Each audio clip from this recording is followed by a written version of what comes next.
How did Mark Zuckerberg go from this to this? And did Zuck actually get based? Let's dive into it.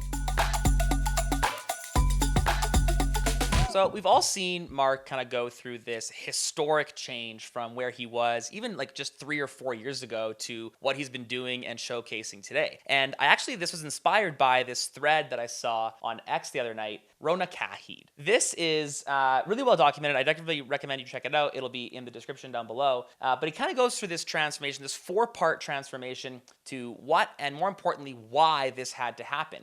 And what I want to touch on today is what the future of marketing without the infinite money glitch kind of looks like. What are businesses, what are entrepreneurs, what are the next leaders of the next generation going to need to do in order to capture attention, in order to basically shill their products? I think that it needs to be bigger than that. You have to have more than that. And Zuck is a great example of this. So let's dive in on the thread here. He kind of talks about like the big problem, right? This 2018 Cambridge Analytica disaster. And Zuck went from like this reptile type of individual, and then he needed a rebrand. He started with his brand. He started with Facebook, moving from Facebook into Meta, showcasing more future looking, more future growth. We'll leave my thoughts on the metaverse aside. What I want to do, what I think we want to dive into today is let's just walk through this change. Let's react to the change. Let's see this change over the last, I guess it's been 7 years. Let's see what it went from in the beginning to the end, and more importantly, why it had to happen. Now, I think this actually came with a lot of work for Zuck. I don't think it came naturally to him. For the first 10 years that he was in the spotlight, I mean, this clip we're going to watch is called I Was Human. But it is going to bother you because you're human, and I was human. I am human, still. But I was just referring to myself in the past. Not that I was not human. We've got POV, you get the captcha wrong 3 times in a row, and then he looks like he blinks horizontally. What are they talking about here? But this is true, and the reason people are laughing is because he actually had that reptilian look about him. He didn't have the characteristics of a human being. You know, we have a basic responsibility to protect people's data, and if we can't do that, then... Now we notice as he goes into this was a major beach, and I'm sorry, he doesn't move. He doesn't move his head. He doesn't move his eyeballs. He doesn't move his body. It is a form of deception. And as we continue, we don't deserve to have the opportunity to serve people. Honestly, I think this type of content kind of takes it a little bit too far. I think that we're finding our bias here. And this person, this body language ghost, is finding their bias when they're talking about him. I think he's just autistic. And I think that he just doesn't show emotion all that well. And I think that this is a heavily rehearsed PR campaign going through that. And I actually think that probably videos like this are what showcased to him that he needed this broader change. I swear this guy is AI. So we see these old clips. We kind of see how Zuck was. We see the attacks that he's getting, people calling him a robot. I don't think anyone on planet Earth didn't refer to Mark Zuckerberg as a lizard, maybe a lizard human if they were being generous, but the dude looked like an alien. In 2022, we start to see this change occur. We start to see him move closer towards his roots as a primal individual. We start to see him getting more and more and more based. We see him speaking his mind a little bit more on the Lex Fridman podcast. We see him buying a herd of cattle and raising his own beef out in Hawaii. He picks up mixed martial arts. And all of a sudden, homeboy is a new guy. We see that this thread here, I believe Mark Zuckerberg is on a redemption arc. He's been nonstop training MMA and BJJ, surfing and roaming the wild. He's trying to revamp his business he founded as a teenager. He's finding himself. He also named all of his kids after Roman emperors, which is super dope. I love that. Anyways, he's starting to take shape, starting to actually transition into what he is today. And I wonder how much of that is natural, how much of that became natural, and how much of that was just part of the big strategy. I want to talk about the 2024 presidential election. Okay. Facebook has been a flashpoint in many elections around the world. And you personally have been called out, most recently by former President Trump. This is a big election. Let's just, we just talked about his body language. Look at his body language here. He's engaged. He's got the sneakers on, the short pants, the baggy shirt, the gold chain.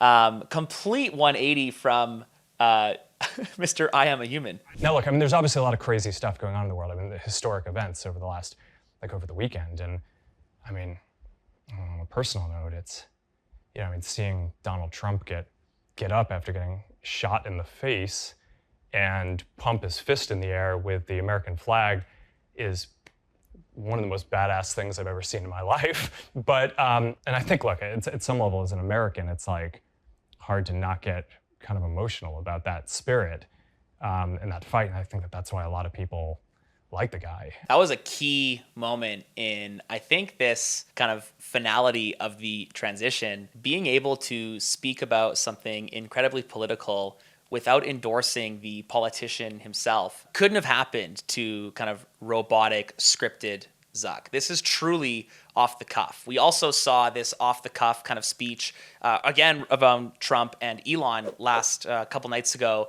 on the Twitter space, where it's just long form, off the cuff, non-scripted.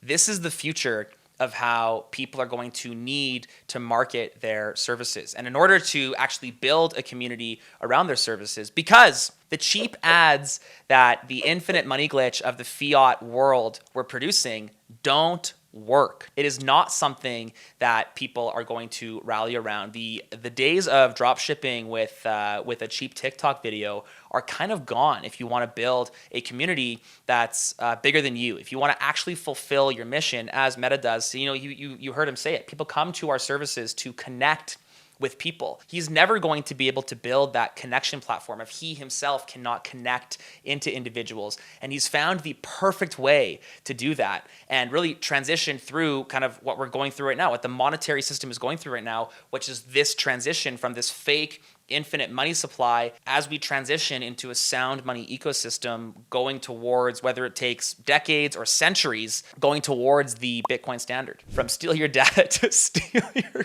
girl. Yeah, I mean, yeah, he's not wrong. What advice would you give to people looking to start learning jiu-jitsu? Given how busy you are, given where you are in life, that you're able to do this, you're able to train, you're able to compete and get to learn something from this interesting art. I just think you have to be willing to just get beaten up a lot. Yeah. I mean, it's but I mean, over Yeah. time, I think that there's a flow to all these things. I mean, Yes. there's one of I don't know my experiences that I think kind of transcends running a company and the different activities that I like doing are I really believe that like if you're going to accomplish whatever anything, a lot of it is just being willing to push through, right, and having the grit and determination to push through difficult situations. And I think that for a lot of people that ends up being sort of a difference maker between the people who kind of get the most done and not. I mean, there's all these questions about like, how many days people want to work and things like that. I think almost all the people who like start successful companies or things like that are working extremely hard. But I think one of the things that you learn both by doing this over time or, very acutely with things like jujitsu or surfing, you can't push through everything. You learn this stuff very acutely doing sports compared to running a company, because running a company, the cycle times are so long, right? It's like you start a project and then, it's like months later, or, if you're building hardware, it could be years later before you're actually getting feedback and able to, make the next set of decisions for the next version of the thing that you're doing. Whereas one of the things that I just think is mentally so nice about these very high turnaround conditioning sports, things like that, is you get feedback very quickly, right? It's like, okay, like I don't counter something correctly, you get punched in the face.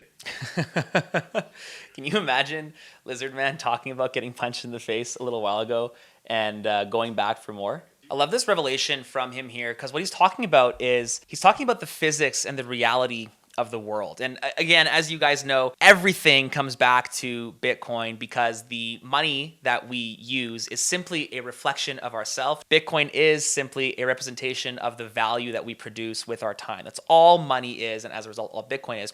That's physics, that's law. And I think what he's talking about here is in that vein, which is you can't just push fake money, fake value into the world. Crazy guy who censors all of America is interested in independence. Yeah, great point. And I think this, again, is going through when we've got this advertising fiat heavy economy that where the platforms like Facebook, where you are the product, make no mistake that you are the product. Zuckerberg doing a photo op on a boat with a flag doesn't make him some based American any more than Jack Dorsey growing a beard and talking about Bitcoin does. Both are massive censors who worked with the feds to censor American citizens from true information. Bruce Fenton says it best. However, I think that throughout the last 20 years, the rise of social media, the rise of censorship and cancellation, I think there has been immense pressure on the young leaders of that generation with nobody to look to and a bunch of lawyers and a bunch of bureaucrats in their ears telling them how scary it was going to be to go against the grain.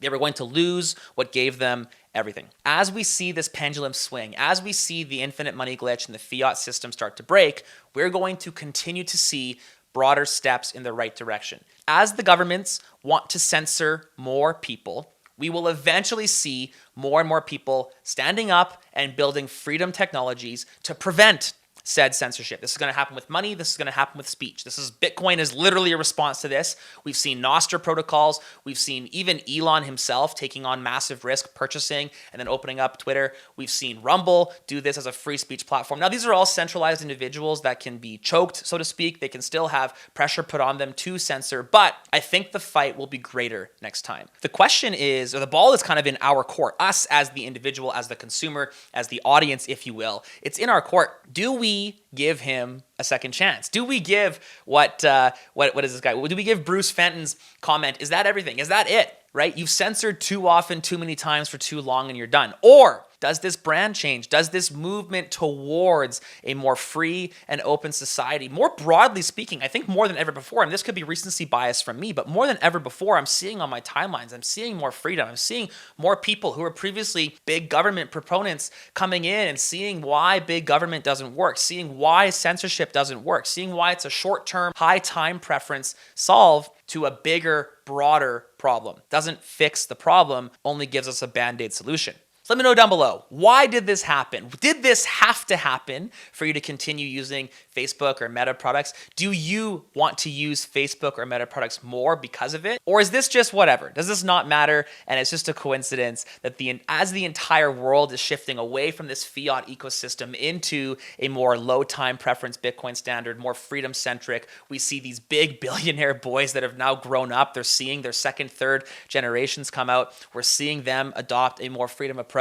Is this something real? As always, if you like videos like this, subscribe, let me know what you like, comment down below, like the video, all that good stuff. But most importantly, stay sovereign.